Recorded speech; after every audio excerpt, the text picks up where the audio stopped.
ధనం ఉంది కాబట్టి ధన్యులము, లేకపోతే మనకి ఆస్తిపాస్తులు ఉన్నాయి కాబట్టి ధన్యులము, లేకపోతే మనం అందరికంటే ఎక్కువగా ఆరోగ్యంగా ఉన్నాము కాబట్టి ధన్యులము, లేకపోతే మనకి అందమైన వారిగా ఉన్నాము అందుకు ధన్యులము అని దేవుడు చెప్పలేదు. కానీ ఎందుకు ధన్యులమయ్యాము అని అంటే యెహోవా యందు భయభక్తులు కలిగి ఆయన త్రోవల యందు నడుచు వారందరూ ధన్యులవుతారు. దేవునికి స్తోత్రం, హల్లెలూయా. దేవుడు మనకి ఆ ధన్యతనిచ్చాడు, దేవుడు మనకి ఆ భాగ్యాన్ని ఇచ్చాడు.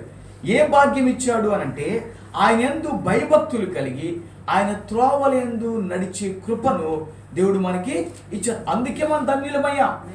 లేకపోతే మనం గొప్పవారు మనము, లేకపోతే మనం అందమైన వారు మనం, లేకపోతే మనకి ధనం ఉందనో, లేకపోతే మనకి ఏవో ఆస్తి ఉందనో, లేకపోతే ఇంకేదో ఉందనో మనము ధన్యులము కాలేదు.